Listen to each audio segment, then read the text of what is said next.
Good morning, students. Once again, I, Manish Bansal, welcome you all to my science class in which we are studying class 10th, chapter 12, electricity. And today, in this video, we are going to study heating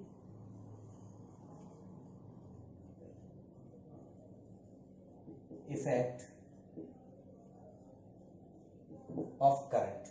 What we are going to study today? We are going to study heating effect of current, Joule heating law, that also called heating law, and one more thing, the electrical power and electrical energy. So first of all, let us start with the heating effect of current. So what is heating effect of current? If I ask you one thing, what do you understand by this word heating effect?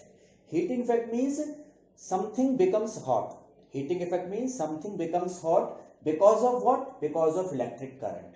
Because of electric current, if something is getting hot, then it is called the heating effect of current. We can also understand this in this way, that when we pass current through a conductor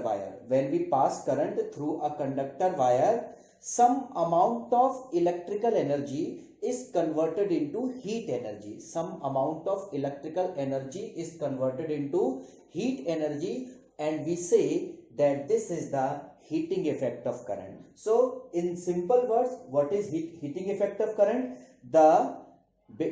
When current is passed in a conductor, it becomes hot. This is called heating effect of current. So let me write it here.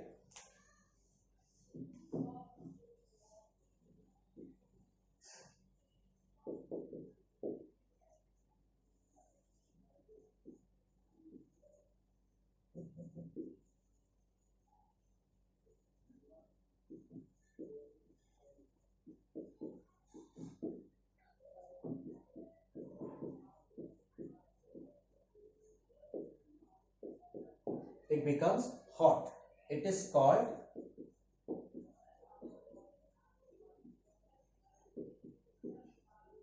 heating effect of current. What happens inside the heating effect of current? इसके अंदर होता क्या है? Some amount of electrical energy converts into heat energy, and that substance, that body, that object becomes hot. In your daily life, you must have seen this happening. आपने ऐसा होते हुए daily life में जरूर देखा होगा. कैसे? हम इलेक्ट्रिक आयरन का इस्तेमाल करते हैं. Iron, that you call press. Electric iron is based on the heating effect of current. You give electric current to iron, and its element, इसके अंदर एक गर्म होने वाला substance होता है, that is called heating element. वो क्या हो जाता है? hot हो जाता है, और हम इसे heating effect of current का एक बहुत अच्छा example मानते हैं. You must have seen heater in your homes.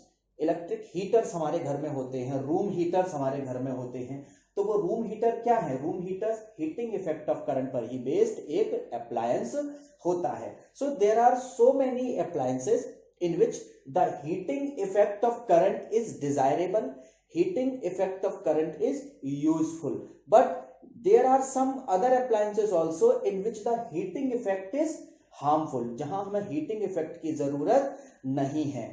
For example, जब हम हमारे दूसरे डेली अप्लायंसेस को यूज करते हैं, फॉर एग्जाम्पल टीवी है, मोबाइल फोन्स ऑल्सो, ये भी हीट पैदा करते हैं, यानी कि इनमें भी करंट की कुछ मात्रा हीट में कन्वर्ट हो जाती है. तो क्या हमारा यहाँ हीट से कुछ काम है?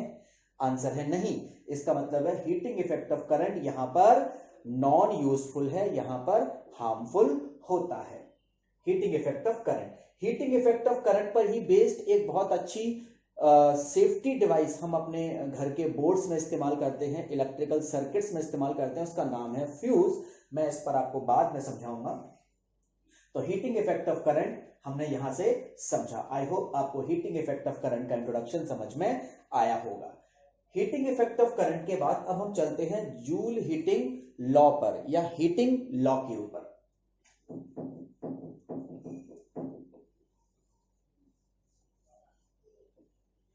Joule heating law is very important for you.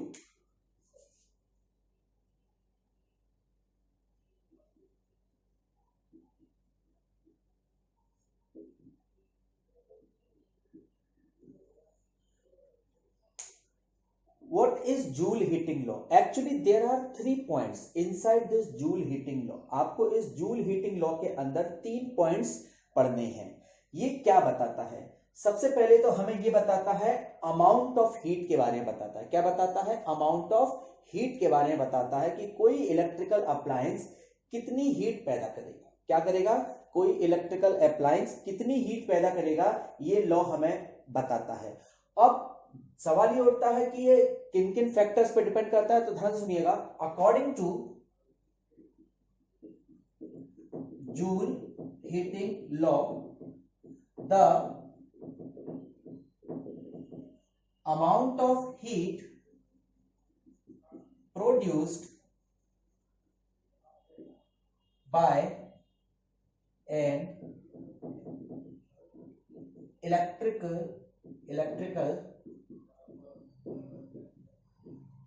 appliance is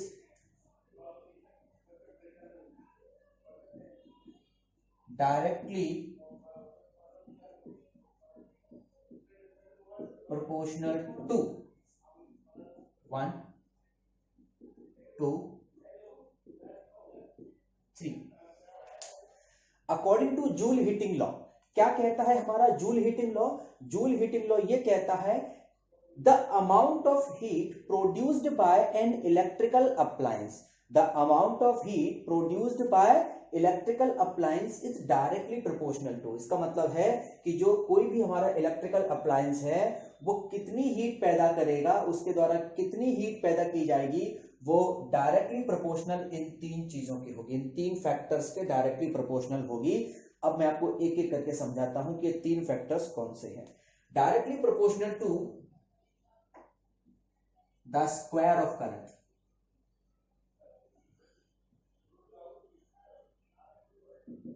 means H proportional to I square, square of current. Second thing is directly proportional to the resistance of appliance.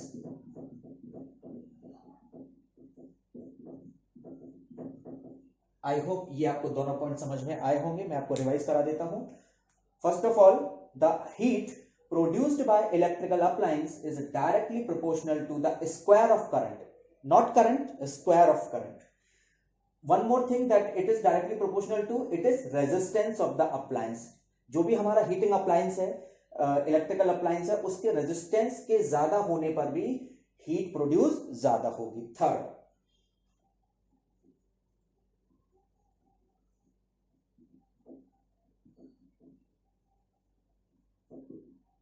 H proportional to capital T, or you can write small t.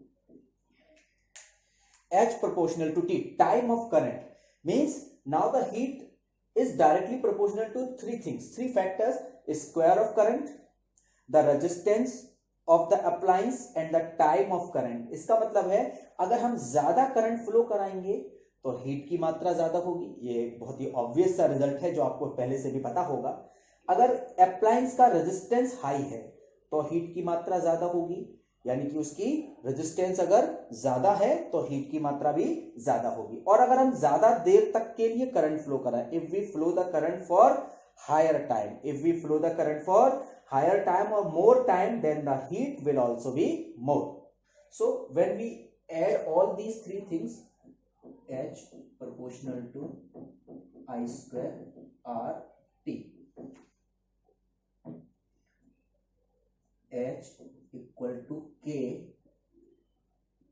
I square RT. Here K is a constant, इसकी value 1 होती है, so we can say H equal to I square RT. This is your formula. This is called Joule heating formula. इसे हम क्या कहते हैं? Joule heating formula भी कहते हैं. इसका यूज न्यूमेरिकल्स में होता है. अब मैं आपको इस फॉर्मूले की मदद से कुछ और फॉर्मूलों का डेरिवेशन समझाऊंगा जो आपके न्यूमेरिकल्स में बहुत काम आएंगे। आई होप आपको ये जूल हीटिंग लॉ समझ में आया। मैं एक बार फिर से समझा देता हूं। जूल हीटिंग लॉ ये कहता है कि किसी भी इलेक्ट्रिकल अप्लायंस के द्वारा जो हीट पैदा होती है, अमाउंट ऑफ हीट होती है, वो डायरेक्टली प्रोपोर्शनल 3 फैक्टर्स के होती है। वो 3 फैक्टर्स कौन कौन से हैं? The first factor is current और स्क्वायर ऑफ करंट। बताइए देखकर, क्या ये करंट के डायरेक्टली प्रोपोर्शनल होती है हीट, की करंट के स्क्वायर के डायरेक्टली प्रोपोर्शनल होती है? आंसर है करंट के स्क्वायर के डायरेक्टली प्रोपोर्शनल होती है। और किसके प्रोपोर्शनल होती है? रेजिस्टेंस के प्रोपोर्शनल होती है। और तीसरा है टाइम के प्रोपोर्शनल होती है, यानी कि हीट की मात्रा ज्यादा होगी अगर करंट हाई है। If resistance is high, if resistance is increased, heat is also increased. If time is increase, time of current, यानी ज्यादा देर तक के लिए करंट फ्लो करा रहे हैं तो हीट की मात्रा भी ज्यादा होगी। तो ये आपका जूल हीटिंग लॉ और जूल हीटिंग फॉर्मूला है। अब मैं आपको आगे का टॉपिक समझाता हूं।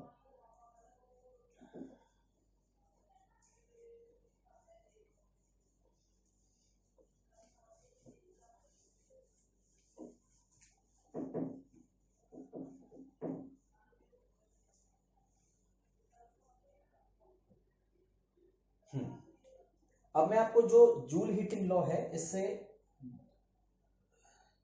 H is equal to I square R T, इस फॉर्मूले से मैं आपको कुछ इलेक्ट्रिकल पावर के फॉर्मूले डिराइव कराने जा रहा हूं। ध्यान से देखिएगा, ये फॉर्मूले बहुत इंपॉर्टेंट है आपके लिए। H upon T equal to I square R. H upon T, क्या किया है इसमें मैंने? T को मैं H के नीचे लेके आया हूं और यहां पर क्या बचेगा? आई स्क्वायर आर बचेगा। अब जरा गौर से सोचिए और बताइए H अपॉन टी क्या होता है? What is H upon T? ध्यान दीजिए, H upon T, H is heat, heat upon time, and heat is energy. What is heat? Heat is nothing but a form of energy. तो heat energy होती है और energy upon time is called power. What is H upon T? H upon T is called power. So this will be called heat produced पर unit time. अगर हम define करना चाहें H upon T को तो किस तरीके से डिफाइन करेंगे? H अपॉन टी होता है हीट प्रोड्यूस्ड पर यूनिट टाइम। अभी हमने H को क्या पढ़ा था? Heat produced. अभी H को क्या पढ़ा था इससे पहले वाले टॉपिक में? Heat produced. बट अगर हीट प्रोड्यूस्ड में टाइम का डिवाइड लग जाएगा, अगर हीट प्रोड्यूस्ड में टाइम का डिवाइड लग जाएगा तो यही हीट प्रोड्यूस्ड पर सेकंड या पर यूनिट टाइम हो जाएगी। क्या हो जाएगी? Heat produced per unit time, and heat produced per unit time is called the power of electrical appliance. So one more formula is this. So heat produced per unit time is called power. So you can also define the electrical power in this way. Electrical power किसी भी electrical appliance की हम इस तरीके से define कर सकते हैं, that the electrical power of any electrical appliance, the electrical power of any electrical appliance is defined as the heat produced by that appliance per unit time. Heat produced by that appliance per unit time. So H upon T is also P।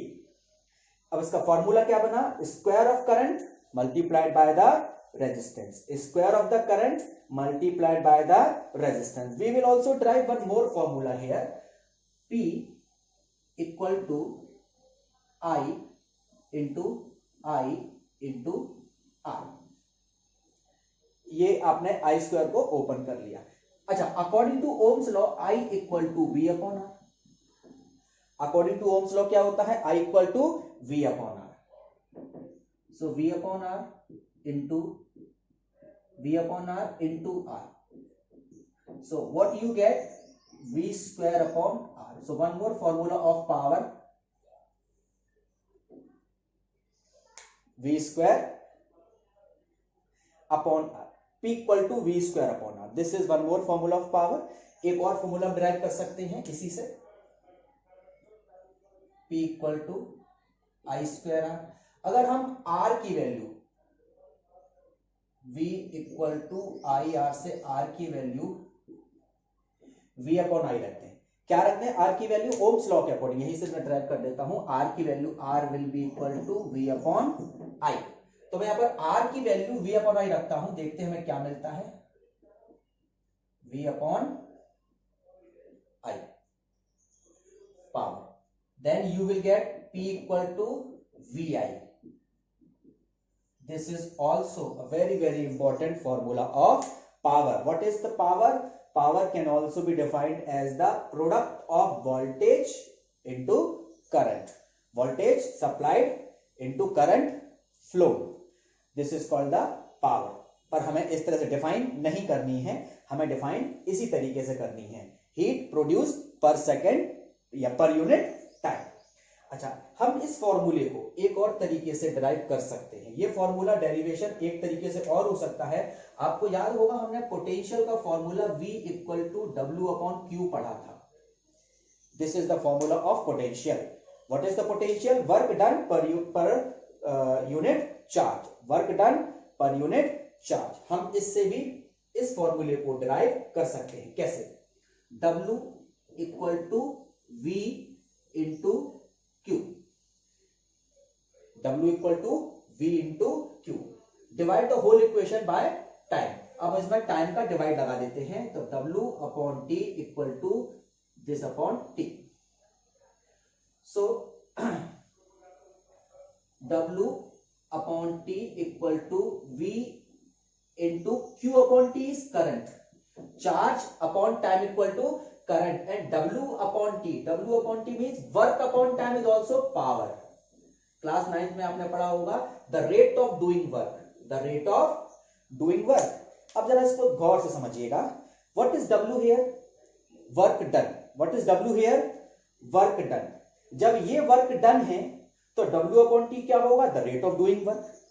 W upon T क्या होगा? the rate of doing work, और rate of doing work is called power. So we can also derive the same formula according to this way. इस तरीके से भी हम same formula derive कर सकते हैं। अच्छा, आई होप आपको ये समझ में आए होंगे। तो ये था आपका इलेक्ट्रिकल पावर। अभी मैं आपको इलेक्ट्रिकल एनर्जी और समझाने वाला हूं।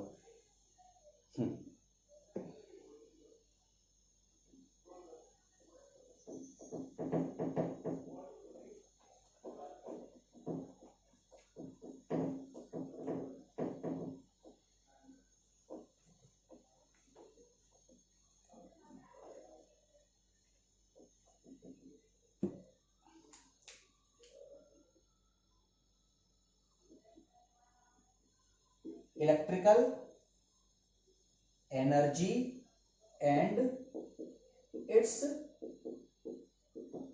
यूनिट्स। ये एक बहुत ही इंपॉर्टेंट टॉपिक है आपके लिए, क्योंकि इससे न्यूमेरिकल्स जरूर आते हैं। इलेक्ट्रिकल एनर्जी, तो इलेक्ट्रिकल एनर्जी के लिए हम स्टार्टिंग करेंगे पावर के फॉर्मूले से। Power, what is power? Power equal to energy upon time. I hope आपको ये फॉर्मूला अभी तक याद होगा। Power is equal to energy upon time. हालांकि हम इसे वर्क अपॉन टाइम भी लिख सकते हैं, हम इसे वर्क अपॉन टाइम भी लिख सकते हैं, लेकिन क्लास 9th में, in class 9th you have studied that energy and work are same, energy and work are same, that's why the unit of energy and work is also same, that is joule. So we will write here as E upon T। So E will be equal to power into time.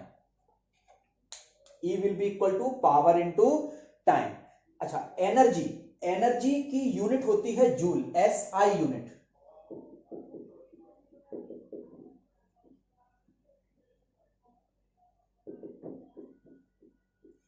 Equal two joule. लेकिन जरा ध्यान दीजिएगा, यहां पर हम बात कर रहे हैं इलेक्ट्रिकल एनर्जी की। किसकी एनर्जी की? इलेक्ट्रिकल एनर्जी की। तो अगर एक चीज आपको बताना भूल गया, पावर की यूनिट वॉट होती है। पावर की यूनिट क्या होती है? SI unit of power is what. मैं अभी आपको 1 वॉट को डिफाइन करना भी सिखाऊंगा। तो पावर की SI यूनिट वॉट होती है, टाइम की SI यूनिट सेकंड होती है, ये आपको पहले से पता है। एनर्जी की SI यूनिट जूल होती है। अब आपको न्यूमेरिकल सॉल्व करते समय किस बात का खास ध्यान रखना है कि अगर आपको एनर्जी जूल में पूछी जा रही है, अगर आपको एनर्जी किस में निकालना है, जूल में निकालना है, तो पावर आपकी हमेशा वॉट में होनी चाहिए और टाइम हमेशा किस में होना चाहिए, सेकंड में होना चाहिए, तभी आपकी एनर्जी जूल में आएगी। आई होप आपको ये चीज समझ में आई कि अगर आप पावर वॉट में रख रहे हैं, किसी भी इलेक्ट्रिकल अप्लायंस की पावर किस में रख रहे हैं, वॉट में रख रहे हैं।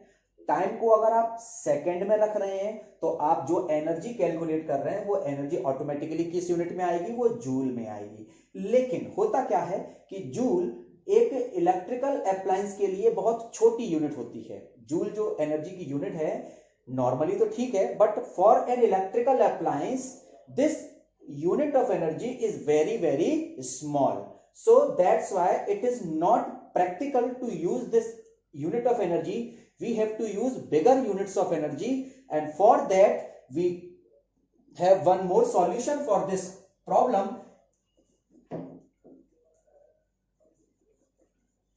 that bigger unit of energy is kilowatt hour.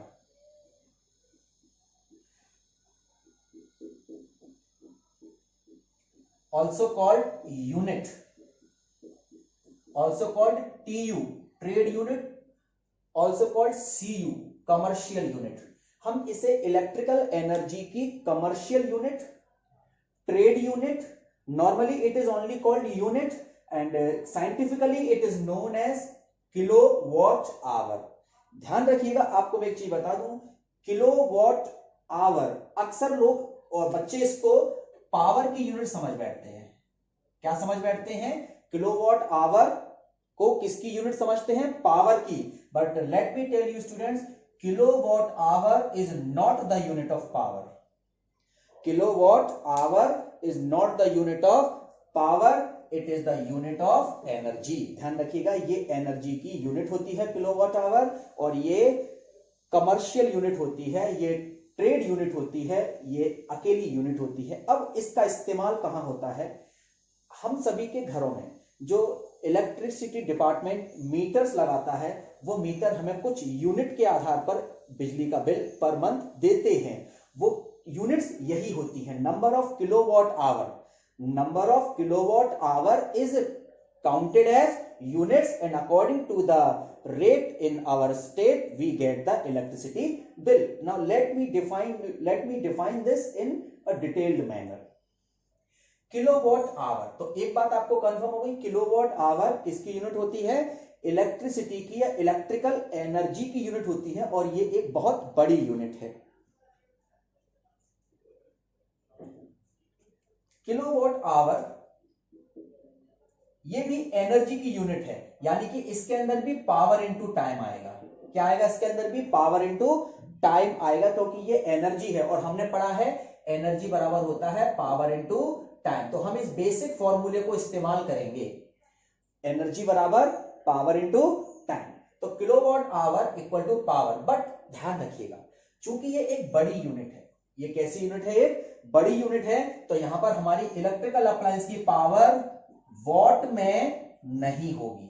किसमें नहीं होगी, वॉट में नहीं होगी, उसकी बजाय हमारी ये जो पावर है ये किलोवाट में होगी।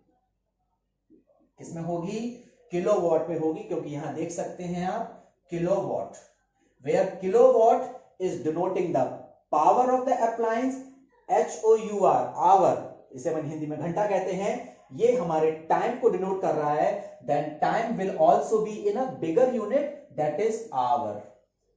So kilowatt hour equal to kilowatt into hour. I hope आपको ये समझ में आया होगा कि एनर्जी की बड़ी unit, commercial unit kilowatt hour और कुछ नहीं है, it is a product of kilowatt and hour. It is a product of kilowatt and hour. यहां पर किलोवाट हमारी पावर है किसी भी इलेक्ट्रिकल अप्लायंस की, और आवर उसको यूज करने का टाइम है। आवर क्या है, उसको यूज करने का टाइम है। मैं आपको और समझाने की कोशिश करता हूं। So 1 kilowatt hour equal to 1 kilowatt into 1 hour. 1 kilowatt energy, 1 kilowatt hour, 1 kilowatt hour energy कब होती है? अगर आपसे कोई सवाल पूछे कि 1 किलोवाट आवर एनर्जी को डिफाइन करिए, what is 1 kilowatt hour energy, क्योंकि ये पावर नहीं है, ये एनर्जी है, तो आप इसको ऐसे डिफाइन करेंगे, when an electrical appliance of how much power, 1 kilowatt power. एक इलेक्ट्रिकल अप्लायंस जिसकी पावर कितनी है, 1 किलोवाट है, अगर उस अप्लायंस को 1 आवर के लिए यूज किया जाता है, when an electrical appliance of 1 kilowatt power is used for 1 hour, then energy will be 1 kilowatt hour। तो एनर्जी कितनी होगी, 1 किलोवाट आवर होगी, या हम इसे कह सकते हैं 1 यूनिट एनर्जी भी यही होती है, 1 kilowatt into 1 hour. This is also called 1 unit energy. अच्छा, कभी कभी आपको एक रिलेशन पूछा जाता है कि एनर्जी की छोटी यूनिट जूल और एनर्जी की बड़ी यूनिट किलोवाट आवर, इन दोनों में क्या रिलेशन होता है? तो इन दोनों का रिलेशन भी हम बड़ी आसानी से डिराइव कर सकते हैं। गौर से देखिएगा,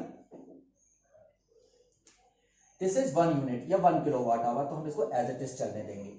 1 किलोवाट, चूंकि हमें बड़ी यूनिट को छोटी यूनिट से रिलेट करना है, यानी कि एनर्जी की बड़ी यूनिट और छोटी यूनिट में रिलेशन निकालना है, तो हम हर बड़ी यूनिट को छोटी यूनिट में कन्वर्ट कर देंगे।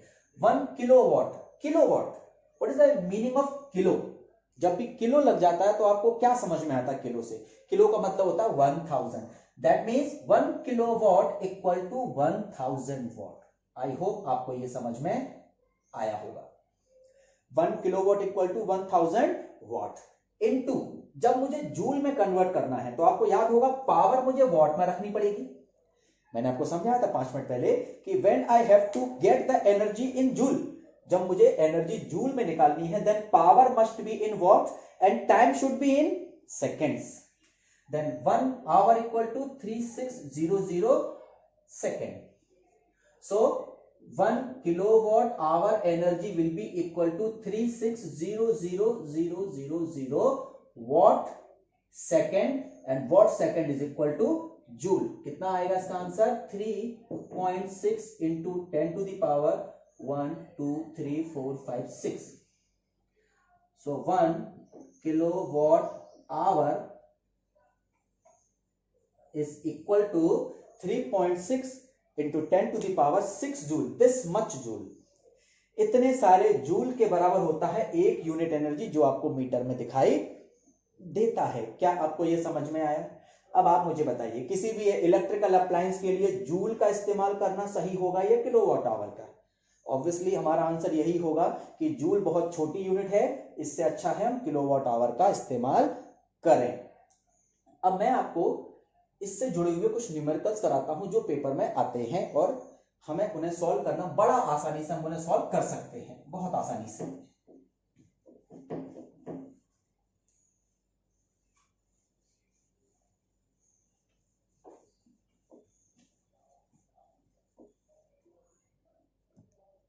देखिएगा,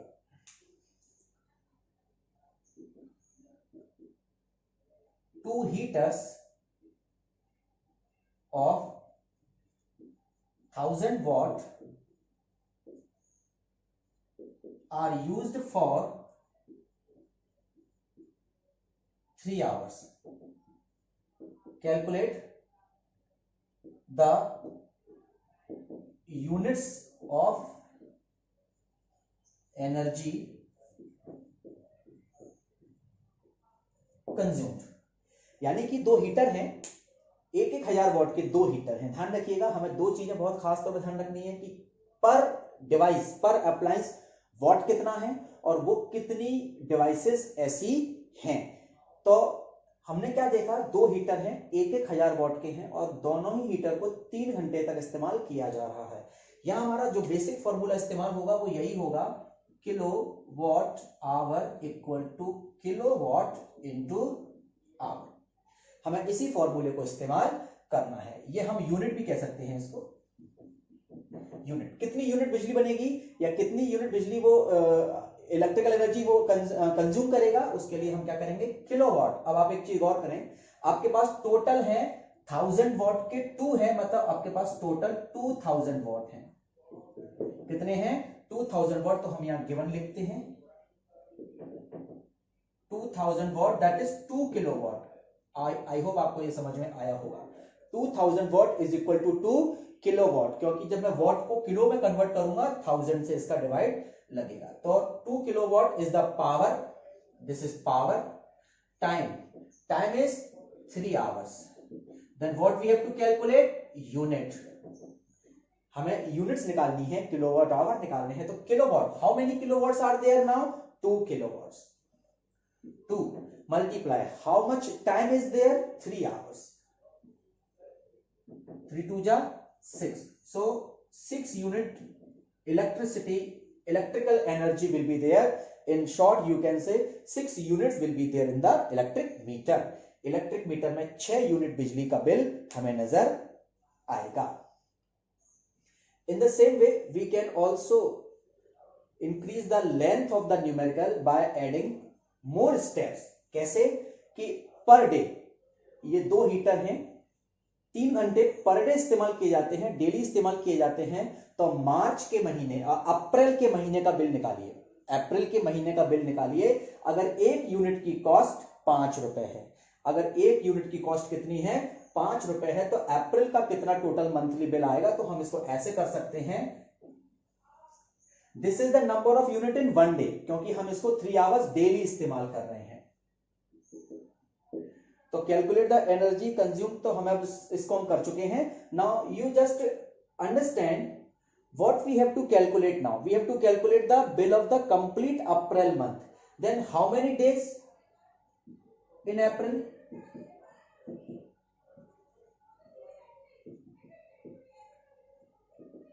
30. So total units will be there equal to 30 into एक दिन में कितनी है, 6, 180 units in 1 month. Cost of 1 unit equal to 5 rupees. So monthly bill equal to 5 into how many units, 900 rupees. So that will be your electricity bill. So in this way we can solve these numericals. अब हम एक बहुत ही important topic की ओर चलते हैं जिसका नाम है fuse.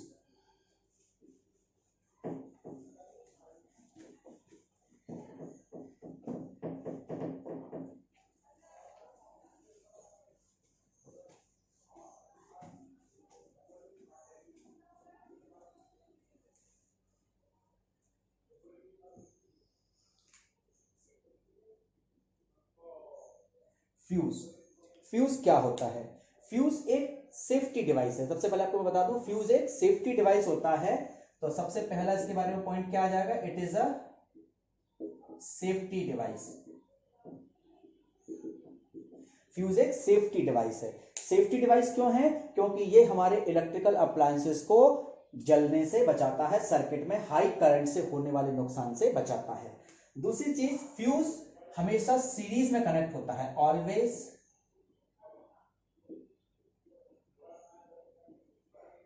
connected in series, always connected in series. Third, high resistance.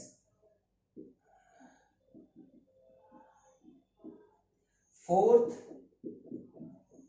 low melting point.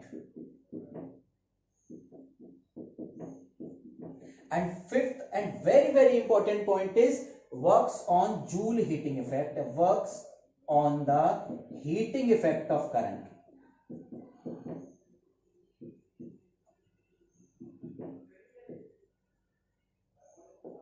इस बात को खास ध्यान रखिएगा कि जो फ्यूज होता है ये हमारे सर्किट में सीरीज में कनेक्ट होता है, और ये किस प्रिंसिपल पर बेस होता है? The fuse is based on the principle of heating effect of current. अब मैं आपको समझाता हूं कैसे। फ्यूज एक सर्किट आपको बना देता हूं मैं यहां पर। ये बल्ब है,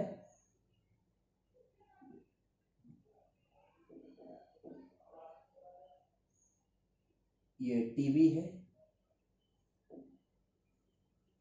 और ये हमारी एसी सप्लाई है। एसी सप्लाई का सिंबल ऐसा होता है, मैं आपको बता देता हूं।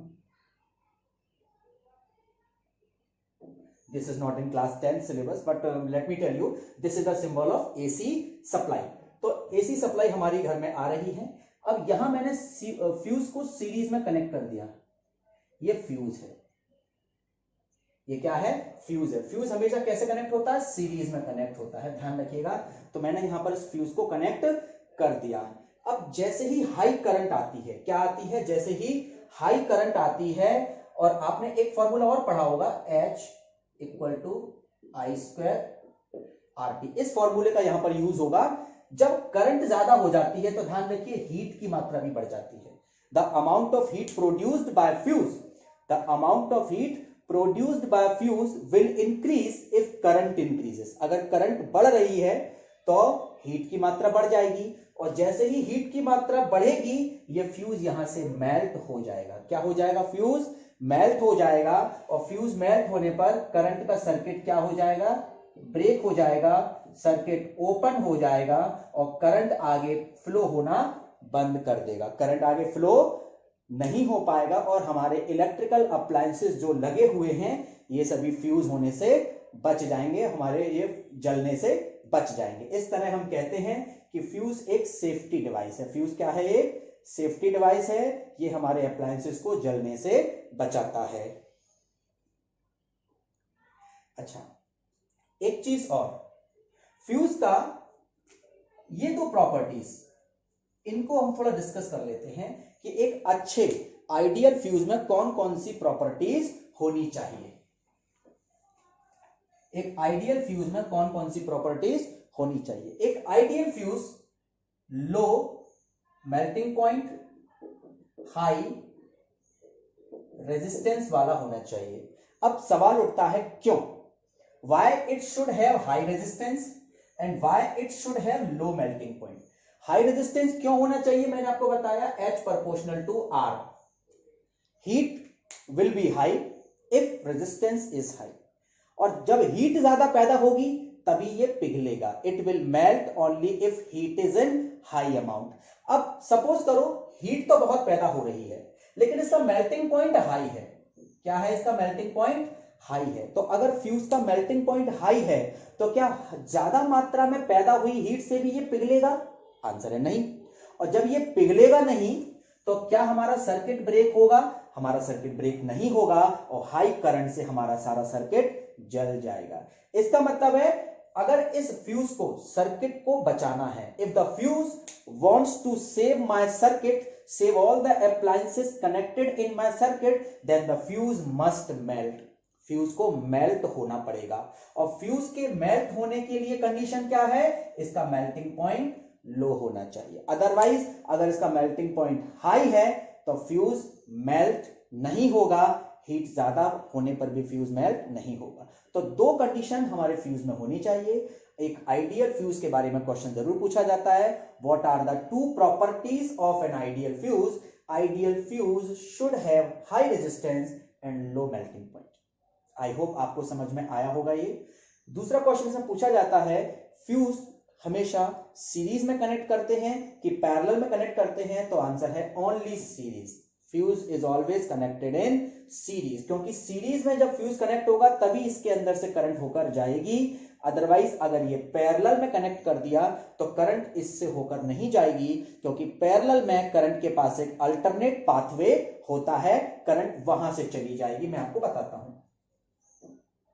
फॉर एग्जाम्पल, मैंने ये फ्यूज पैरेलल में जोड़ दिया, ये मैंने फ्यूज जोड़ दिया, this is my fuse wire. Okay, now high current is coming here, यहां से हाई करंट आ रही है आई। क्या ये फ्यूज में से होकर जाएगी? फ्यूज का रेजिस्टेंस ज्यादा होता है, हाई रेजिस्टेंस होता है, तो जहां पर रेजिस्टेंस ज्यादा है करंट वहां कम जाती है, मैंने आपको पहले समझाया है। तो फ्यूज में से होकर करंट नहीं जाएगी, करंट सीधी निकल जाएगी, क्योंकि अल्टरनेट पाथवे करंट के पास है। In parallel combination there is there are more than one pathways. There are more than one pathways for the current, but in series there is only one pathway. In series there is only one pathway for current, no other alternate pathway. Then all the current will go from the fuse. सारी current fuse से होकर जाएगी and it will melt. Fuse melt हो जाएगा और हमारा circuit जलने से बच जाएगा.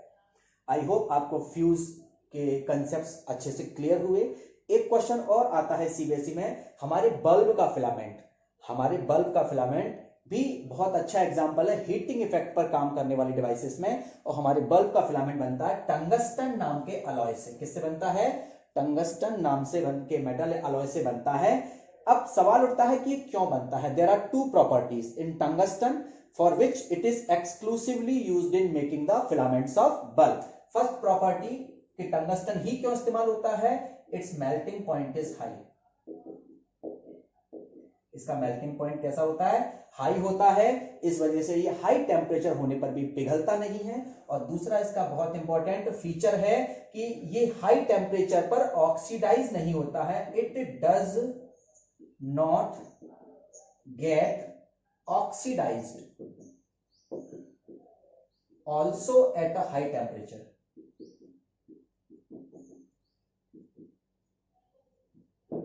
ये बहुत ज्यादा हाई टेम्परेचर पर भी ऑक्सीडाइज नहीं होता है. इसलिए हम बल्ब का फिलामेंट बनाने में स्पेशली एंड एक्सक्लूसिवली टंगस्टन का ही इस्तेमाल करते हैं. आई होप आपको ये टॉपिक समझ में आए होंगे. चैप्टर यहां पर फिनिश होता है. अगले वीडियो में हम न्यूमेरिकल्स की प्रैक्टिस करेंगे. तब तक के लिए थैंक यू. वीडियो पसंद आए तो लाइक कीजिएगा. जय हिंद.